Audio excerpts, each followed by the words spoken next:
Hey, how's it going, guys? Welcome to my first impressions of Warlocks 2 Godslayers. This is a game by Frozen District. They made Warlocks vs. Shadows, and I believe one other game. The sequel to the original Warlocks game is a massive improvement. So as you can tell, this is a 2D game with absolutely gorgeous pixel art. Like, holy crap.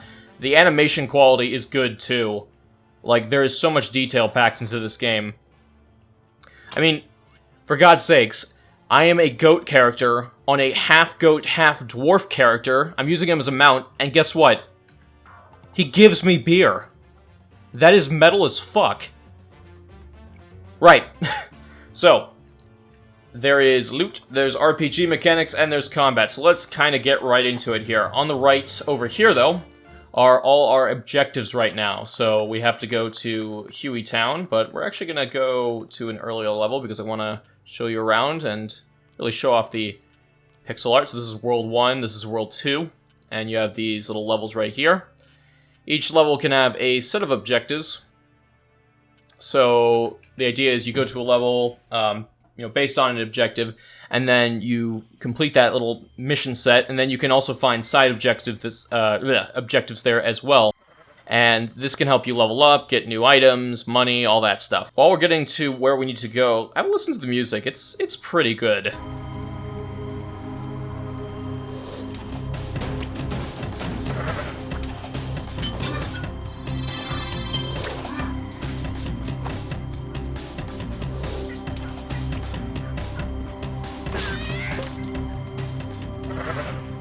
Yeah, pretty nice. And the sound design is top-notch. Depending on where you are, it does change, as well as the music. So, one time I went underground, and you can immediately get reverberation sound effects coming from the enemies down there when they were attacking me. It switched, like, on the dime. It was really nice. This game, aesthetically, is absolutely amazing. The animation qualities are great. The enemy designs are varied enough, and there's good variety in them, too. Like, it's not just, oh, a different coat of paint. They actually do different things. It's really nice. Also have this little guy right over here. This is my little companion.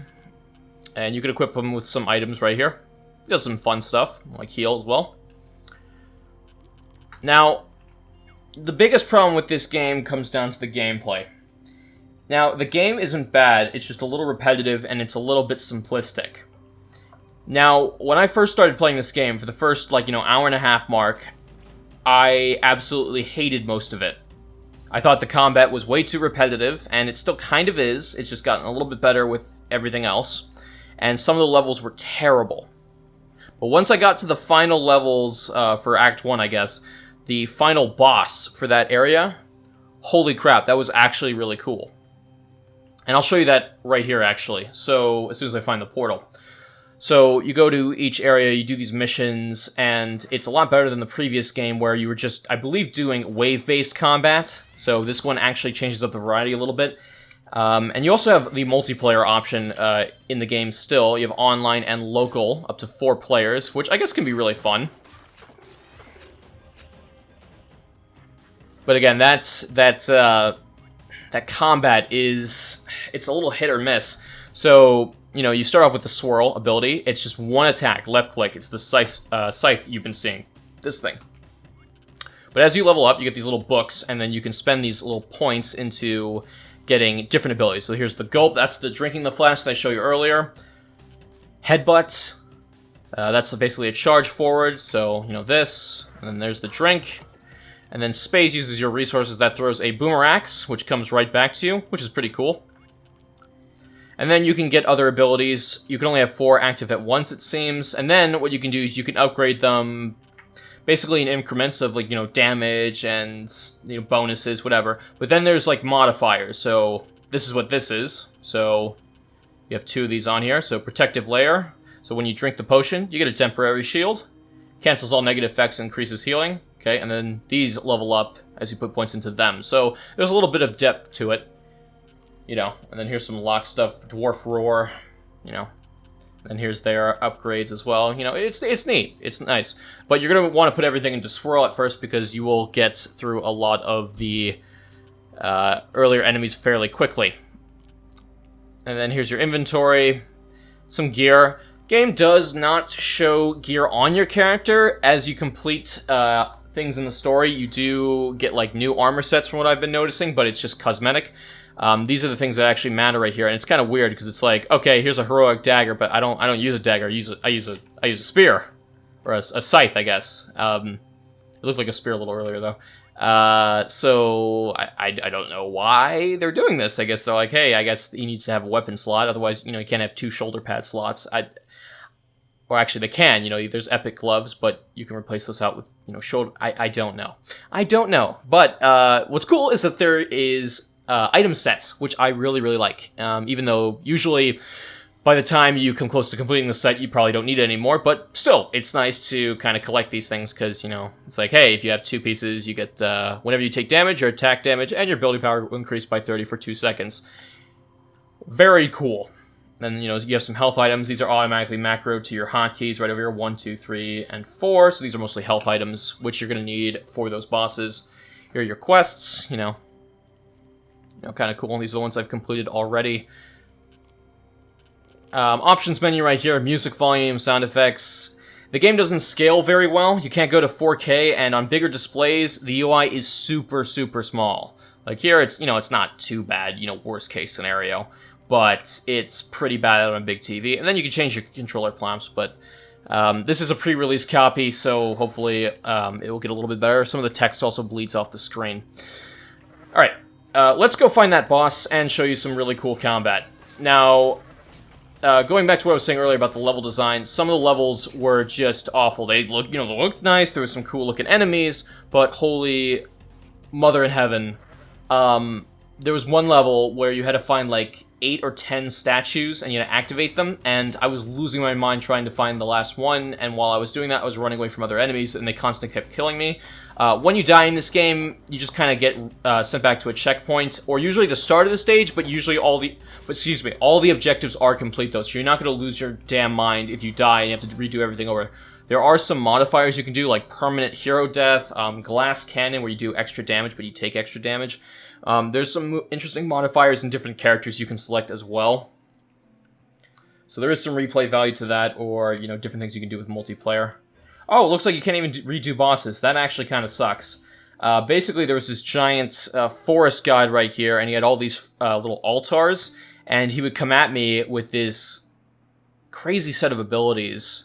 It was actually, like, really, really fun. I really wish I could have shown you that. The writing in this game is also interesting. So, in terms of story, again, there isn't really much of one, but the dialogue is not what you're expecting. It's a lot of, like, swearing and, like, I don't know, joke humor. Joke humor, what?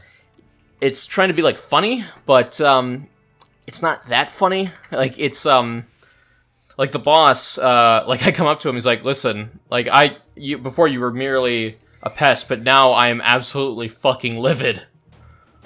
Like, he got actually, like, really pissed off at me, and, yeah, it's kind of funny, mainly because it was kind of just shock humor. But, yeah, I mean, it's not something that's gonna make you laugh out loud. But the aesthetic will make your jaw drop because, man, like, for an indie game, this is, like, a crazy amount of work. Like, this kind of reminds me of, like, Cuphead in a way, where, like, you just see, like, you can tell, like, the animators and, like, the people doing the art, like, just spent so many hours, like, crafting, like, these characters.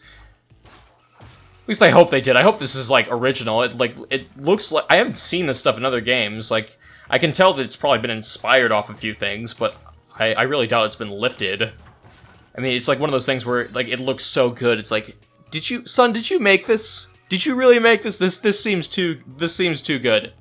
It's definitely a step up from the previous game. Alright, let's try to do some objectives here. We have to kill the warehouse rats, and they're way down. Basically, we have to get information from some frogmen. That's one of them. Statues are throughout the game. They can do things like buff you and restore your health. I don't know if these are the right rats. Let's see. Yeah, you don't do a whole lot of damage to certain enemy types, so it is helpful to level up and get better weapons. But if you can stay on your toes, you can dodge effectively, you can get out of the way and not take too much damage. Okay, looks like these are the rats we're looking for. My little dude right here is going to heal and shield me. Okay, looks like we don't have enough space. Okay, go back to the leader.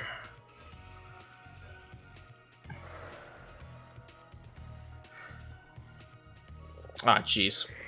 Hey, I'll let you have a listen to the sound effects, because they are quite nice.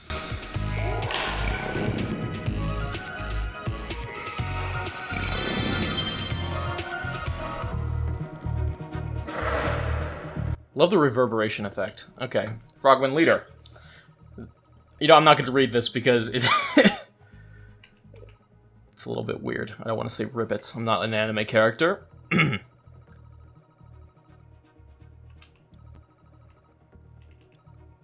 Alright. So it looks like we're going to have to find another thing. Alright, so we have to go to the surface and destroy all the radio stations. So, yeah, you're doing a lot of fetch quests, but the game does reward you handsomely for it, and, you know, when you get to those new levels, there's always that chance, hey, there might be a cool boss on this level. Aw, man, I hope there's a cool new boss. I really wish you could fight the old ones. It's a bit of a shame.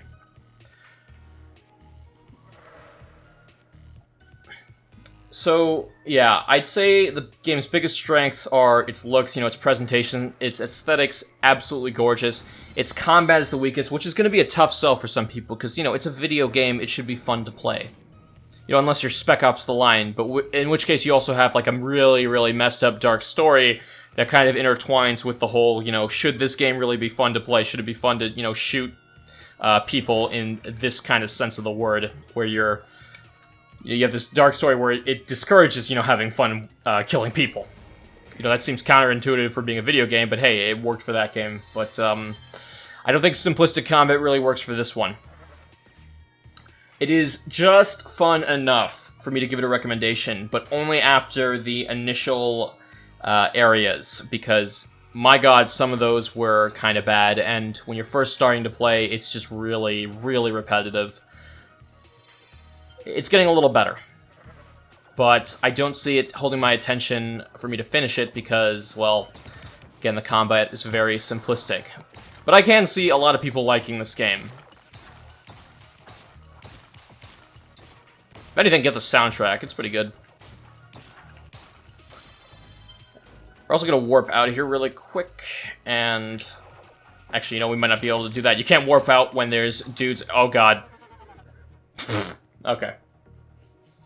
Well, geez. Also, when you die, you get some information right here as how to fight them, which is cool because that actually helped me beat the boss. So that is nice.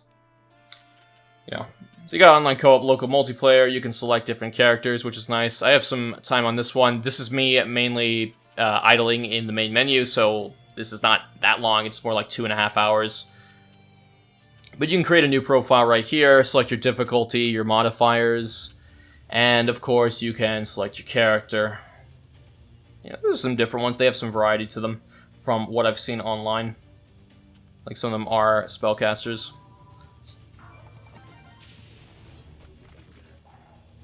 Man, those animations look great.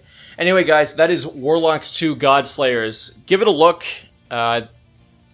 You know, it's nice. It's a nice game. Just give it a chance, but I gotta say, you know, at 34% progress, you know, with less than 3 hours in, doesn't look to be that long. But what's there can be fairly enjoyable. I do hope they gave this game some post-launch support, maybe some free DLC, maybe some improvements to the combat, maybe an extra character. Just some tweaks here and there to make the game a little bit better, especially in the early game. Anyway, guys, thank you so much for watching. I'll see you next time. I'm out.